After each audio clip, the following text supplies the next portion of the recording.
Right, we're back at the EOI Awards and we have with us yet another finalist who's just about made his entrance, Mr. Sajjan Jindal. Great to have you with us here on CNBC-TV18. A momentous occasion, no doubt, more so because you are among the finalists today. How confident are you really?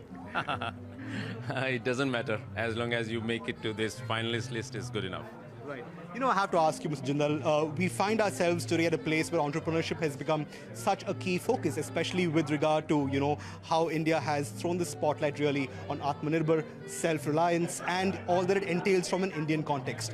What do you think is the most compelling Indian story as far as entrepreneurship is concerned, and what is the most compelling quality that you feel an entrepreneur should possess?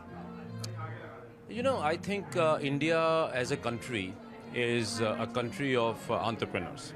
The biggest strength of India is that we have millions of entrepreneurs, whether it is a panwala, whether it is a dukanwala, whether it is a taxi driver or a truck owner to industrialist.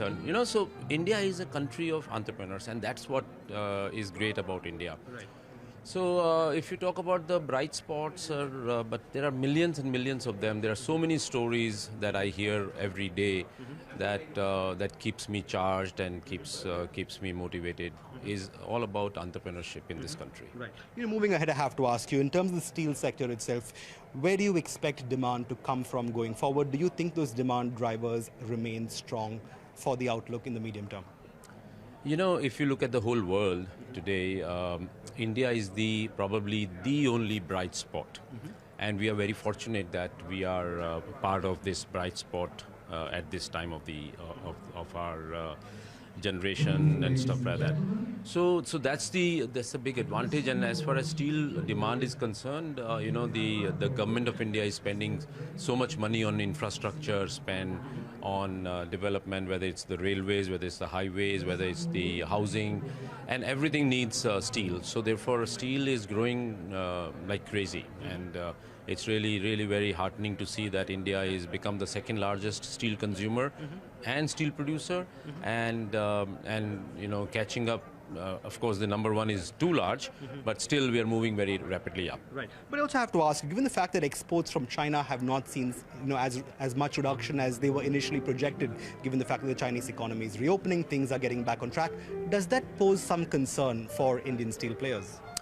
No, not at all. Actually, China is, of course, China has this tendency that they tend to dump steel or dump their products into a country and kill their domestic industry, and then after that they tend to increase their prices. This is their traditional style of doing business. Our government is very, very proactive, and they ensure that whenever these kind of things happen, then they are very quick to implement some sort of restriction, some sort of anti-dumping. So therefore, I'm not concerned about China dumping steel into India. Moving forward in the capex and expansion front, are we to assume everything is on track? Any changes expected going forward? For JSW? Yes, and also for the industry itself. No, I think I would say that steel industry probably is an industry which is investing the most in capital expenditure.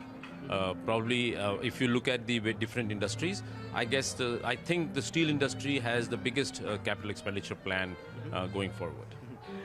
Given the Indian scenario itself, which segment do you see will drive the most demand going forward, given the time and place we find ourselves in? It's a bit of an inflection phase. You are seeing, green shoots as far as capex is concerned, as far as, an inflection point really is concerned.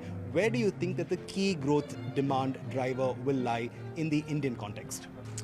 When we were crossing $2 trillion mark as an economy in dollar terms, I thought that was the time when the economy will take off.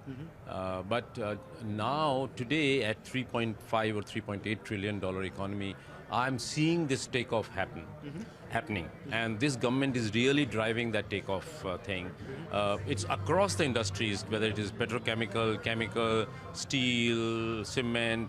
Every industry is seeing a double-digit growth. So this is quite phenomenal, including auto. Yeah, and I have to ask you, in terms of real estate itself, there's been a massive rebound post-COVID, especially on the home sales front. Even commercial developers have been doing rather well. Do you think that with interest rates going up, you can continue to expect some momentum to be maintained there, which will in turn, supplement the demand for steel going forward? So real estate, of course, is very sensitive to interest rate hikes. I hope that interest rates don't go up that much, that which starts to hurt our growth as a country. Because for India, it is more important to grow than to worry about inflation. I know inflation hurts the lower strata of the country, of the people.